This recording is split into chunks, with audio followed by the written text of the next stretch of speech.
I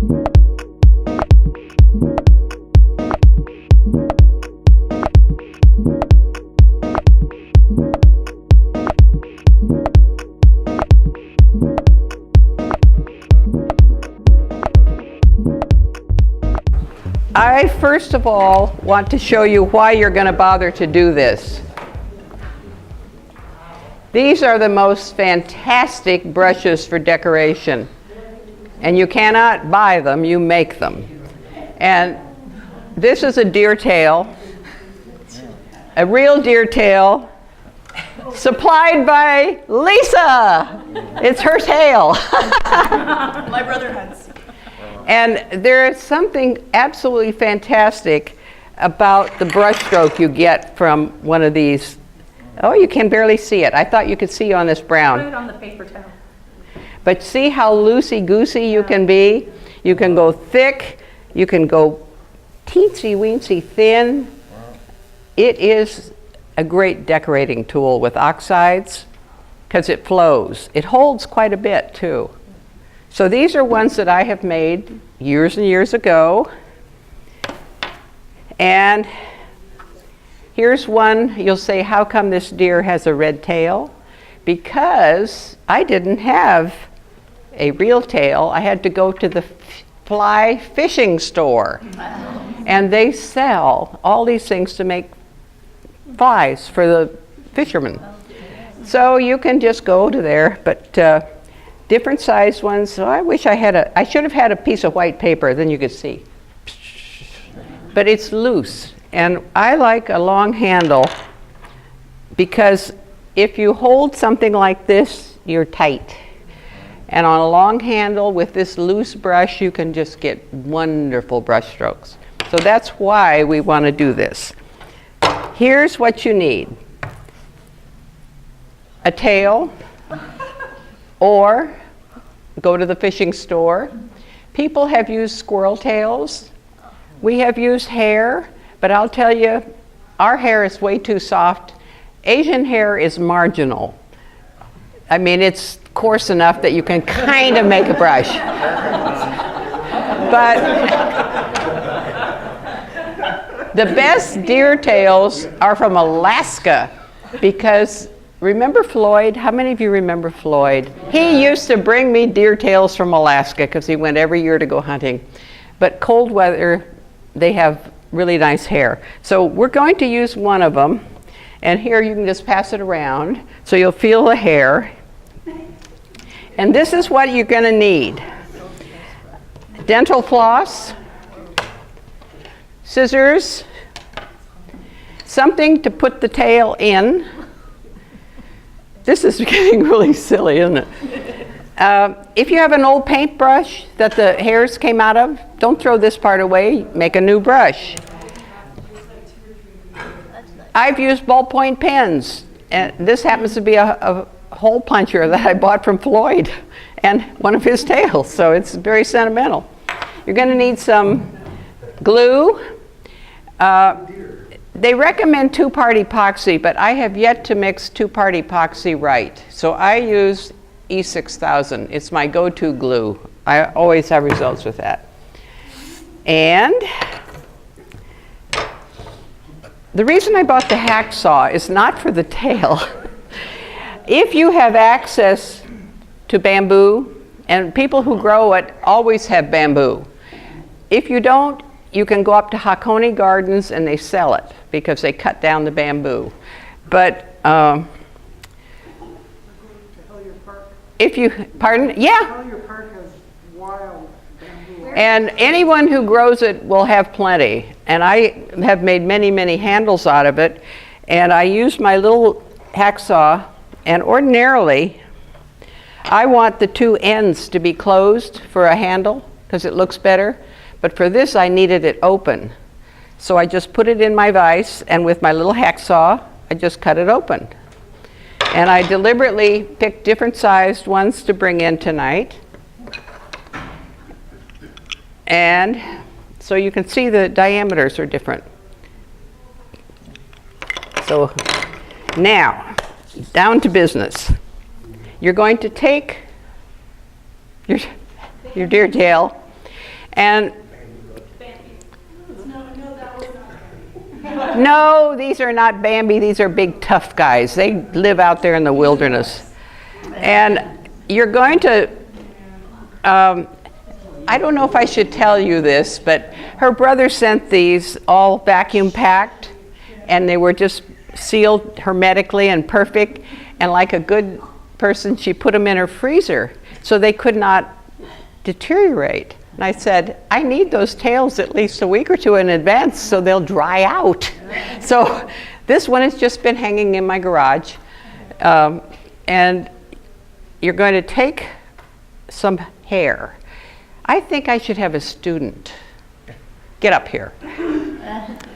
And you're going to get the other tail, wherever it is. And you can sit down if you like. And you're going to take the hair as much as you want, and you're going to get a bundle and let your bundle of hair come straight down. Don't stick it out like that because your brush won't flow quite right because all the little hairs have bent. So, We can get two of us up here. yeah, anybody else? What? And so I'm going to look at maybe about that size hair. I mean, this is a great opportunity. I brought the bamboo, she brought the deer tail. And then I'm trying to get the loosies out because he's shedding just a little bit. We're going to take dental floss, nice waxed dental floss, and we're going to cut a hunk, and then we're going to cut a long hunk. Oh, these are great scissors too. There. There you go, ladies. Now take your little wad of hair and take your dental floss and wrap it around. I'm trying to do this so you can sort of see what's happening. Up as close as you can to what here is a bone, actually. And we're going to tie it up close with the hairs coming down. See, it's just like that. Only we're going to tie it really tight. Really tight. And because it's waxed, it doesn't unwind so easily. There it is. Bundle. Now, we're going to take those really wonderful scissors, and we're not going to cut our little pieces of floss because, oops, that's not tight enough. I got to do another one. Short piece. Short piece. Long piece. This is supposed to be the short piece. Okay. I don't want to run out of dental floss. I really didn't tie that tight enough. You see, I'm leaving this one on, that's no problem. But it is important that this is tight. Linda, do you want to take this one too, and I'll tie that one? Okay. Oh, that is so good. Look at this. The student is really... See, she didn't have to talk and wear a microphone and... No pressure. Yeah. Now we'll see if we got this one tighter. Okay, now we're going to take our scissors and cut it above our tie as high as we can, making sure we do not cut our floss. There we go. And now this is what we have. Okay? Phase one. This is garbage. Now we're going to take a longer piece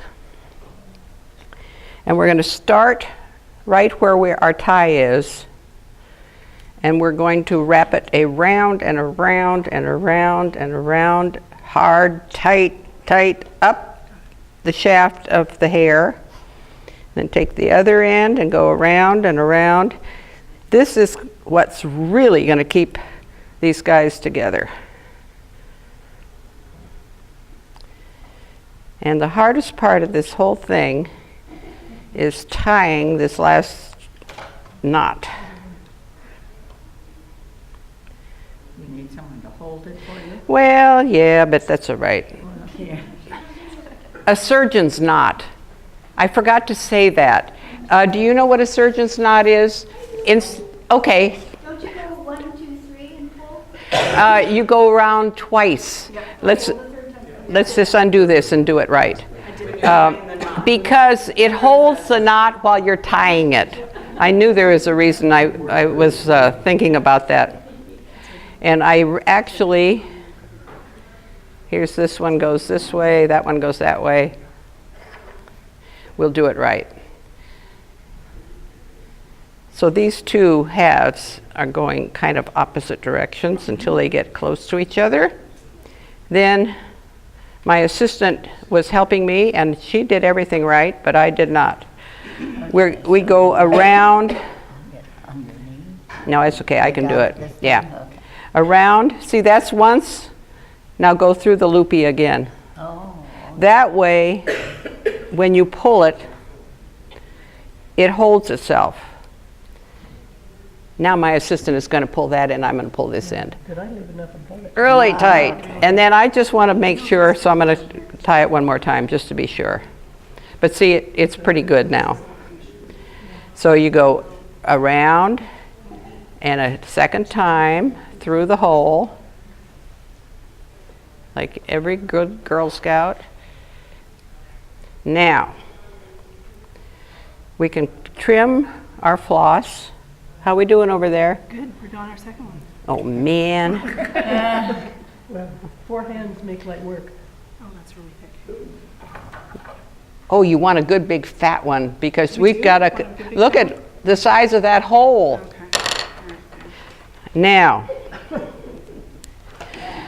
we're going to trim the extra off the top so it's straight. Oh. No matter how hard you try, you can't get it without trimming it. My thumb is stuck. So we'll trim that off, nice and straight. Just tidy it up a little bit. Now the real truth comes. Will it fit in any of these holes? I think it'll fit in that one. That one's pretty tight. That's a little small. That's even smaller. I think this is the one. So I actually have two. This one I made earlier, and this is the one we just did. So I'm going to take a little piece of paper here so I don't make a big mess, and a toothpick, and some of my E6000, or you can mix your two-part epoxy, and put a little blob on the paper. And it always wants to squirt out. Now we're going to totally glob the end. I mean, really glob it on, and then roll it so it comes up the side onto the lacing. Got it? Now the two-part epoxy is a little bit more fluid than this, but once this dries, it's very strong. Then we just cram it in there. Is that a technical term? Yeah. Two just barely made it. How long does it take for drying? Several hours, overnight. There is your brush all done. Let it dry. You're done. Any other road to make like a pocket? You could try anything you want, but I think part of the deal is the coarseness of the hair. So many hairs are just so delicate and fine, but I would try it and see what works for you. Now here's some glue, and we have an extra here. Now you cut off the little extra. Yeah, you just want them more or less straight because you're going to have to thread it in and you can get rid of the string. I'm not sure we have anything this will fit. is yours small enough? See, the other thing, you can ream this out and make it bigger.